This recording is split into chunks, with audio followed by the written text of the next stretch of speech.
నాకు ఈ అవకాశం ఇచ్చినందుకు మరొకసారి మీకు నమో వెంకటేశాయ.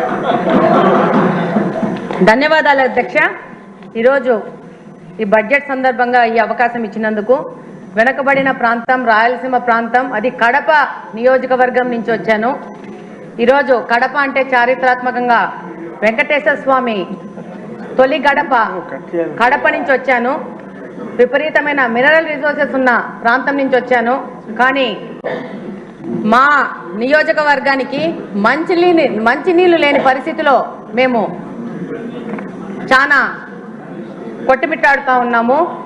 దాదాపు బ్రిటిషర్స్ కాలంలోనే మాకు ఎయిర్పోర్ట్ ఉంది, ఎయిర్ బేస్ ఉంది. అప్పుడే డెవలప్ అయిన కడప నియోజకవర్గానికి ఈ రోజు పరిస్థితి ఏంటంటే, మాధవి గారు ఇది బడ్జెట్ మీద డిస్కషన్ చెప్తాను మీ సమస్యకి మళ్ళీ టైం దొరుకుతుంది. మీ నీటి సమస్యకి కొంచెం చెప్పండి. కొంచెం చెప్పండి అధ్యక్ష.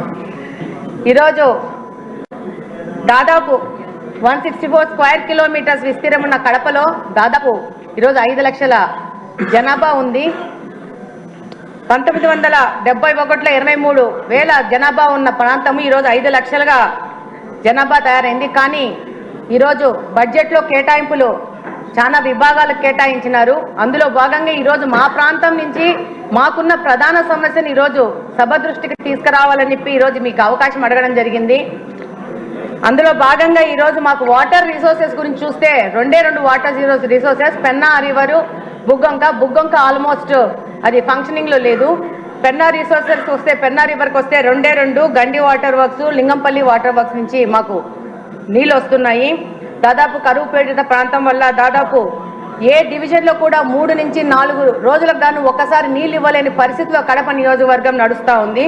దాదాపు 20% గృహాలకు ఇంకా మంచినీళ్ళ కనెక్షన్ లేదు.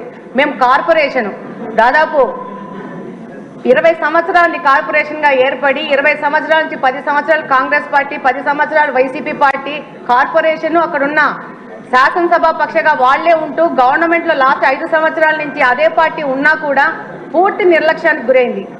ఈరోజు ఈ బడ్జెట్ సందర్భంగా ఈ యొక్క సమస్యను మీ ద్వారా ప్రభుత్వ దృష్టికి, మిగతా సభ్యుల దృష్టికి తీసుకుపోవాల్సిన అవసరం ఉంది. కార్పొరేషన్ అని చెప్పుకోవడమే కానీ కార్పొరేషన్లో మంచినీళ్ళు ఇవ్వలేని పరిస్థితిగా కడప నియోజకవర్గము ఈరోజు ఉంది. ఈరోజు దాదాపు 95% రామనాయుడు గారు ఆవిడ సమస్య వినండి సార్ కొంచెం. అవును అన్నా, వినండి అన్నా. 95% ప్రజలు ఇంకా తాగడానికి మంచినీళ్ళు కొనుక్కునే పరిస్థితిలో ఉన్నారు. ఎంత దుర్భరమైన పరిస్థితి అంటే వాటర్ ప్లాంట్ల నుంచి వచ్చిన రిమైనింగ్ వాటర్ ని కూడా పట్టుకొని పోయి గృహ అవసరాలకు వాడుకునే పరిస్థితిలో కడప నియోజకవర్గం ఉంది. కార్పొరేషన్ కి సమ్మర్ స్టోరేజ్ ట్యాంక్ లేదు. మనకు ఎన్నో కార్పొరేషన్స్ ఉన్నాయి. అత్యంత హీన స్థితిలో ఉన్న కార్పొరేషన్ ఈ కడప నియోజకవర్గం యొక్క కార్పొరేషన్. దాదాపు 100ల సంఖ్యలో వాటర్ ట్రీట్మెంట్ ప్లాంట్లు పెట్టుకుని వ్యాపారస్తులు నీళ్లు అమ్ముకుంటా వ్యాపారం చేసుకునే పరిస్థితి. లాస్ట్ వైసీపీ గవర్నమెంట్ లో వైసీపీ నాయకులు స్కూళ్ళని కూడా మూయించేసి దాంట్లో కూడా వాటర్ ప్లాంట్లు పెట్టుకుని నీళ్లు అమ్ముకునే పరిస్థితులు కడప నియోజకవర్గం ఈరోజు నడుస్తూ ఉంది. దాదాపు 5 లక్షల మంది జనాభా అంటే నివేదికల ప్రకారం 135 లీటర్స్ వాటర్ పర్ హెడ్ ఇవ్వాల్సి వస్తే 5 లక్షల మందికి దాదాపు 70 MLD వాటరు ప్రొవైడ్ చేయాల్సిన పరిస్థితిలో ఉండాల్సింది. ఈరోజు 40 MLD వాటరు ఇచ్చే పరిస్థితిలోనే కడప నియోజకవర్గం ఉంది. దాదాపు 1943లో గండి వాటర్ వర్క్స్ లో బ్రిటిషర్స్ వాళ్ళు అప్పుడు 20 వేల జనాభాకు 12 MLDలో ఒక ఇన్ఫ్లేషన్ వెల్స్ కట్టే అదే ఇన్ఫ్లేషన్ వెల్స్ ఈ రోజుకు 2024వ సంవత్సరంలో కూడా అదే 12 MLD ఇన్ఫ్లేషన్ వెల్ ఇచ్చే వెల్నే వాడుకుంటూ కడపకు నీళ్ళు ఇచ్చుకుంటున్నాము.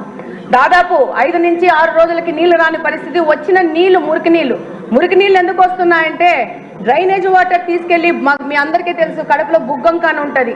కడప నడి మధ్యలో వెళ్తూ ఉంటుంది. అందులోకి ఈ యొక్క డ్రైనేజ్ వాటర్ తీసుకెళ్లి అదే వాటరు పెన్నాలో కలిసి అదే వాటర్ మళ్ళీ పంపు చేసుకొని మళ్ళీ మా వినియోగంకు వాడుకోవాల్సిన పరిస్థితిలో ఉంది. ఒక ఎస్టీపీ లేదు, ప్లాంట్ కట్టలేని పరిస్థితిలో ఈ కార్పొరేషన్ ఉంది. నిధుల కొరత ఉంది.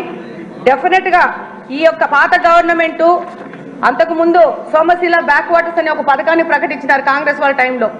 అది క్యాన్సిల్ అయిపోయింది. మళ్ళా తర్వాత మన తెలుగుదేశం ప్రభుత్వం ఉన్నప్పుడు 2018లో లింగంపల్లి మీద ఒక చెక్ డ్యామ్ కట్టాలని అప్పుడున్న ఇన్ఛార్జ్ శ్రీనివాస్ రెడ్డి గారు ప్రపోజల్ చేస్తే దానికి శాంక్షన్ చేశారు ఇరిగేషన్ మినిస్టర్ గారు. అది 19లో వైసీపీ గవర్నమెంట్ రాగానే దాన్ని కూడా క్యాన్సిల్ చేసిన పరిస్థితి ఏర్పడింది. ఆ తర్వాత 19 నుంచి 24వ సంవత్సరం వరకు వైసీపీ పార్టీ నుంచి గెలిచిన ఎమ్మెల్యేలందరూ రకరకాల ప్రాజెక్ట్స్ తీసుకొని వచ్చారు ప్రచారంలోకి. అందులో భాగంగా GNSS ఎర్ర చెరువు అని చెప్పేసి ఒక ప్రాజెక్ట్ తీసుకొని వచ్చినారు. దాంతో పాటు ఒక్క నిమిషం అని అయిపోయింది, 1 minute అయిపోయింది. ఆ తర్వాత మళ్ళా మైలవరం నుంచి నీళ్ళని చెప్పి అదొక ప్రాజెక్ట్ తీసుకొచ్చారు, అది లేదు. మొత్తం పైపులన్నీ తీసుకొచ్చేసి ఆ యొక్క మా కడపలో పెద్ద పెద్ద పైపులు పడి ఉన్నాయి, దాని ద్వారా నిధుల దుర్వినియోగం జరిగింది. ఇప్పుడు కడప నియోజకవర్గం నుంచి నా యొక్క ముఖ్య వినతి ఏంటంటే మాకు మంచినీళ్ళు ఇవ్వండి అంతే, ఏవి అడగట్లేదు, టీవీలు అడగట్లేదు, ఫ్రిడ్జ్లు అడగట్లేదు, మాకు మంచినీళ్ళు కావాలని సభాముఖంగా కోరుకుంటున్నాను. ఇదొక కడప నియోజకవర్గంలోని ప్రజలందరి బాధను ఈ సందర్భంగా ఈ యొక్క సభ దృష్టికి తీసుకొస్తూ దానికి సంబంధిత మంత్రులు, ఇరిగేషన్ మంత్రులు గారికి, అలాగనే మున్సిపల్ మంత్రులు గారికి, ముఖ్యమంత్రి గారికి ఈ విషయం ప్రత్యేకంగా చెప్పాల్సిన అవసరం ఉంది. మా కడప నియోజకవర్గం 2 ముఖ్యమంత్రులను ఇచ్చింది.